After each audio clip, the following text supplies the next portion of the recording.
Chapter 10, Part 1. Disperse Ye Rebels. The 14th of April, 1775.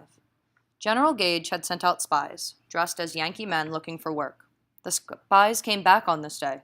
All the colonels were at the province house with General Gage, listening to their reports. Joseph Warren knew this, and so did Paul Revere, even Johnny Tremaine. It was easy enough to find out that spies had returned, were reporting to the commanding officer. But what had they reported? This was not known.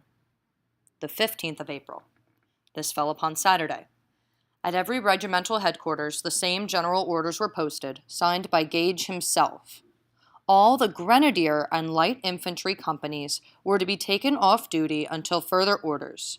They were to be taught some new evolutions, so that would be new battle patterns. Johnny himself read these orders posted in the lower hall at the Afric Queen. One man was grumbling. New evolutions. What was Grandma Gage thinking about? But Lieutenant Stranger, as he read, whistled and laughed. That, he said, looks like something at last. Now, if Lieutenant Stranger is happy, we know what that means. Each regiment had 2 companies picked and trained for special duty. The light infantry were the most active and cleverest men in each regiment. Lieutenant Stranger was a light infantry officer. These men were lightly armed and did scout and flanking work. Scouting is when you go and kind of check ahead and see what everything looks like. Flanking is when you try to surprise the enemy by going around them and attacking from their flanks or their backs. In the grenadier companies, you found tall, brisk, powerful fellows, hard-fighting men, always ready to attack. So let's visualize that. Light infantry would be staying back from the fight, and as they were trying to engage in the fight, they would shoot from a distance. Grenadiers would charge in at the head of the troops. So grenadiers would just be going straight forward, trying to plow people down. They would be the stronger ones, whereas the more clever ones, maybe the better shooters, would be in the light infantry. If you had 11 regiments and you pick off from each its 2 best company, it adds up to about 700 men. So the 2 companies would be the light infantry and the grenadiers. So 700 men are doing these new evolutions. All day one could feel something was afoot, something was up.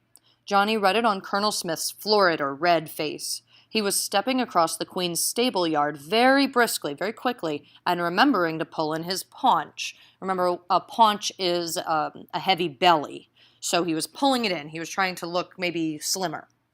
There was ardor. He was ardent. There was ardor in his eye. Was it martial ardor?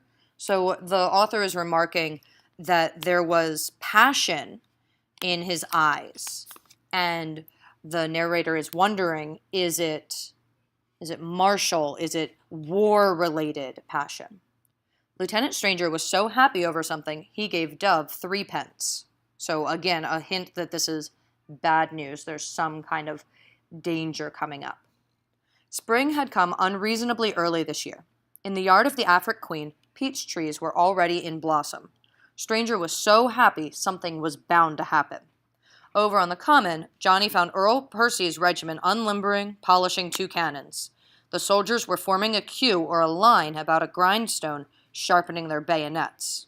What of it? They were always doing things like this. Did all this mean something or nothing? So a bayonet is essentially a knife that gets attached to the end of a gun. Again, bad news for close combat. He went to Mr. Revere's, whose wife told him to look for him at Dr. Warren's. The 2 friends sat in the surgery making their plans and listening to reports that were coming from all directions. Seemingly, the excitement among the officers, the preparations among the soldiers, had been noticed by at least a dozen others. But where were they going? Who would command them? No one knew. Possibly only Gage himself, although before the start was actually made, he would have to tell his officers.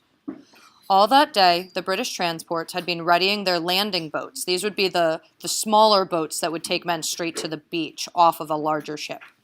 This might mean men would be taken aboard, move off down the coast, as Salem, which is also in Massachusetts, had been invaded 2 months before, or that they were standing by merely to ferry the men across the Charles River, land them in Charlestown or Cambridge. The work on the boats suggested that the men would not march out through the town gates. And yet, Gage might have ordered this work done merely to confuse the people of Boston, blind them to his real direction. The talk at Dr. Warren's went on into the night. Johnny relaxed on a sofa in the surgery, which would be the doctor's office, as the men talked. He was ready to run wherever sent, find out any fact for them. It was past midnight. He would not have known he had been asleep, except that he had been dreaming. He had been hard at work down on Hancock's Wharf boiling lobsters. He and John Hancock and Sam Adams. The lobsters had men's eyes with long lashes and squirmed and looked up piteously with sad eyes. Hancock would avert his sensitive face to their distress. "Go away, please." But he kept pushing them under with his gold-headed cane. Sam Adams would rub his palms and chuckle.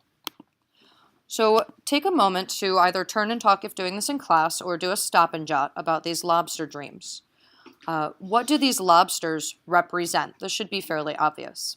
The second question, though, is a little bit meatier.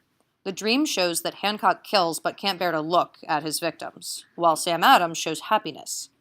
How do you think Johnny would handle the lobsters in his dream? You can pause the video to go ahead and make your topics known.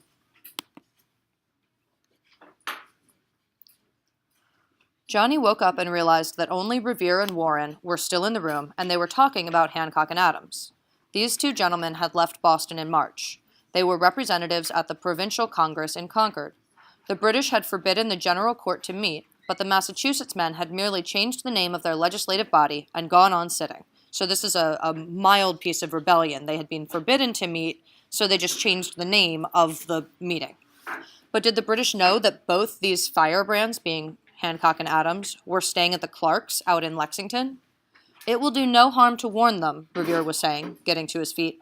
"I'll row over to Charlestown tonight, go to Lexington, and tell them a sizable force, a large force, may soon move. They had best hide themselves for the next few days. And get word to Concord. The cannons and stores had best be hidden. Of course. Tell them we here in Boston have the situation well in hand. The second the troops move, either on foot or into those boats, we will send them warning in time to get the Minutemen into the field.